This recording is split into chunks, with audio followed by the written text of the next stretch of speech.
Do Scorpios make good comedians? My answer is yes, but what do you think? We'll talk of Scorpios highly and we'll talk smack about them at the same time. But that's the joy in comic astrology. Let's figure it out together. It's me, Non-Sensei. Thank you for your first chat. I appreciate you. I appreciate you. I appreciate you. First follower on this page. Things are looking good. Let's keep going. Strength. They're loyal. They're passionate. They're resourceful. They're observant, dynamic. Their weaknesses are that they're jealous, obsessive, suspicious, manipulative, and unyielding. So far, do you agree with these? Do you agree with any of these? Any that you want to add, any that you don't want to add, put that in those comments. We're going to start with Bert Kreischer. He's famous for his machine story. And I found two versions. One of them is in 2016. This is the one that I first saw. And this one's in 2012. So I thought it would be fun. Let's watch like a little bit of the 2012 one, and then we'll go back in time and we'll see the other one. We'll see the difference. When I was 22, I got involved with the Russian mafia. Here's how it happened. No shirts. No shirts given. Let me just hear this hook one more time. When I was 22, I got involved with the Russian mafia. Here's how it happened. I feel like the key words in that was 22, Russian, and mafia, because age 22 gives a little bit of setting, what age it was, what type of phase in life he's in. He's partying. No Russian gives you like a sense of where this story is going to be or who it's going to involve. And then the mafia, final cherry on top, 22 Russian mafia. Those three things in the first, 10 seconds of this video is an amazing hook. That is a good hook. I'm already tuned in. I went to school at Florida State. I was not a very good student. I was there 7 years. I was there in most of the 90s. I was in college longer than grunge music was around. This is off Bert Kreischer's page. So, this is how bad of a student I was. One time, I signed up for a Russian class thinking it was Spanish. And it took 3 classes before I realized, I don't think this is Spanish.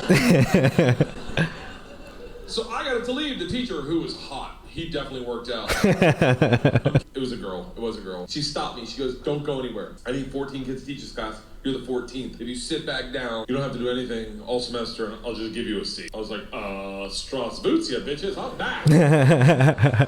So I took Russian 1, 2, 3, and 4, never learned a word. The end of Russian 4, same teacher pulls me aside. She's like, we're taking a trip to Russia. If you go, you'll get a minor. I was like, okay, hold on. You gotta remember, I was taking tests in a language with which I was unfamiliar with their alphabet. She goes, it doesn't matter. We need kids to make this trip happen, and if you go with all the classes you've taken, you will get a minor. And I was like, let's go to Russia and fuck some minors. It was different minor, obviously. So we went to Russia in 1995. They sat the whole class down. They're like, listen, we have paid off the mafia to keep you safe. They give us 2 young gangsters. I'm in the room like, this trip just got fucking awesome. Do not speak to them. They're in the mafia. Do not look at them. Do not engage them. Do not interact with them. I was like, they're gonna see, now everyone's scared with him, right? So the first night I grabbed a bottle of vodka and a 6-pack and I planned a sentence. I was going to say, Strasvutia, меня зовут Bert, очень приятно. Я работаю кошка. I'll tell you what the sentence says. It's a badass sentence. I worked all day on it. Hello, my name's Bert. It's very nice to meet you. I work pussy. Kind of. It really means I work with cats. I didn't know the fucking language. What do you expect? It doesn't matter, because the second the door opens and I'm face to face with a real Russian gangster with the wife beater and the tattoos, with the track pants and the cigarette, and he just stares me up and down. A frat boy from Florida State. He just looks at me and goes, "Stole." I fucking panicked. And everything I had planned on saying flooded out of my head. And all I said to him in Russian in his doorway was, I am the machine. And he started laughing. He goes, what did you say? I was like, I'm the machine. He grabs me and he goes, come in and tell my friends. He's in a room full of 9 Russian gangsters drinking and smoking and just goes, stop. Tell them what you said. Now I'm like, fuck it. I'm the machine. They looked at each other, looked at me, and they're like, fuck it, he's the machine. And I became the machine, and these guys loved me. Yeah, All right, that's a good stopping point. In 5 minutes, we went over the setting, how we got through 2 years of it, how we got the name The Machine. We've already gotten so much into the plot in 5 minutes. That is very advanced storytelling, bro. We know a lot so far. I honestly thought we'd be more into the joke by now. But let's see the 2012 version and see if we could spot any differences so far. All right, when I was 22, I got involved with the Russian mafia.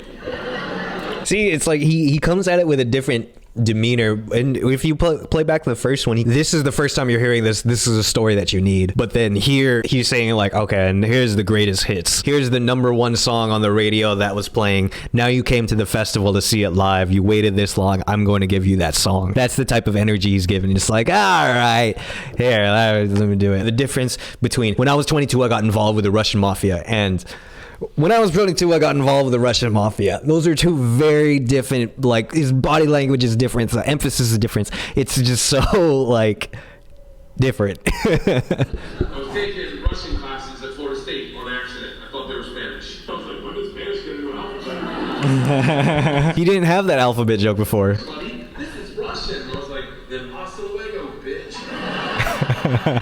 That wasn't in there. And it could be that like maybe he grew out of that joke, or he just didn't want to do it, or maybe it wasn't hitting as good later, you know, as between 2012 and 2014. Maybe it just wasn't hitting as good. Got to Russian 4 and they're like, hey, do you want to finish up your minor? And I was like, hold on, I'm getting a fucking minor? And they're like, yeah, you go on this trip to Russia with us. And I was like, oh, let's pack our bags, bitches.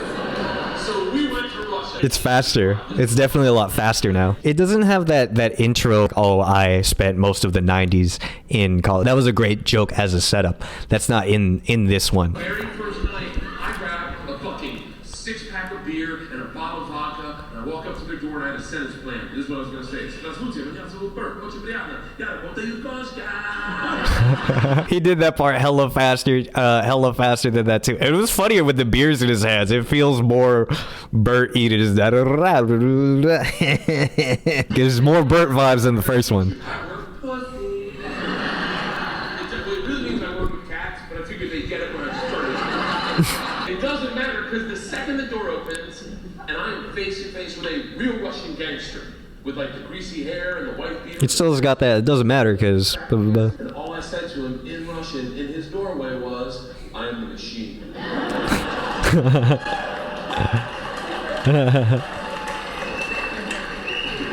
He started laughing. He goes, "What the fuck did you just say?" I'm the machine.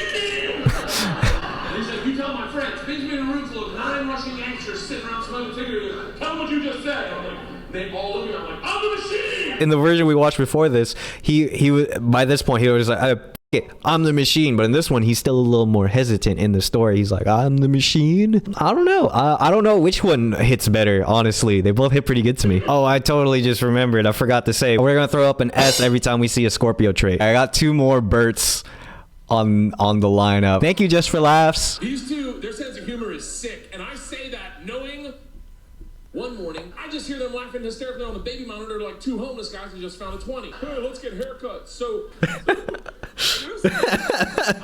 That's so stupid. DJ Vlad. Your thing is that you take your shirt off.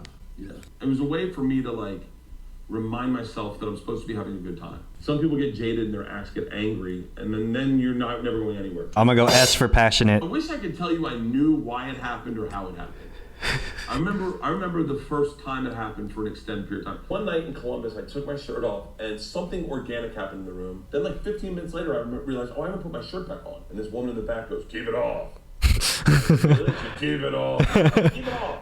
So I kept it off. I get off stage, and this comic that I really respected goes, "Hey man, I couldn't do 1 joke with my shirt off. You just did an hour with your shirt off." And then I go to do the Showtime special, and I realized I haven't performed with the shirt on for like 9 years. I think I'm going to do my special shirtless. Showtime was like, I think that's a horrible idea. Like, you're literally saying, oh, by the way, if you're not into this, if you think this is going to be annoying, it's like this the whole time. They were really right. No one watched that special on The Machine. The Machine. However, serendipitously, as marketing works sometimes, best when you're not paying attention to it. True.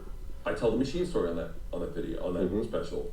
I post it on Facebook, and Wow. so that story goes viral because it's a great story, but I'm shirtless. So all of a sudden, I am branded, like recognizable in this way that I had not, it was not my intention. I remember being in a bar at LAX, and this girl comes up and goes, beautiful girl goes, Hey, I know you. I didn't recognize you with your shirt on. And the bartender lights up. He's like, you fucked her? And I was like, oh, no, I perform shirtless. She's like, you're the machine guy. The fucking Russian mafia. I go, yeah. Yeah. It worked out. It becomes a thing. I'm gonna cut it there, but I'm gonna give him another S for loyalty because he is loyal to the no shirt game. And it makes perfect sense when, like, I have the same thing with my stool. I bring my own stool. It matches my outfit. I feel weird using the venue's stool now.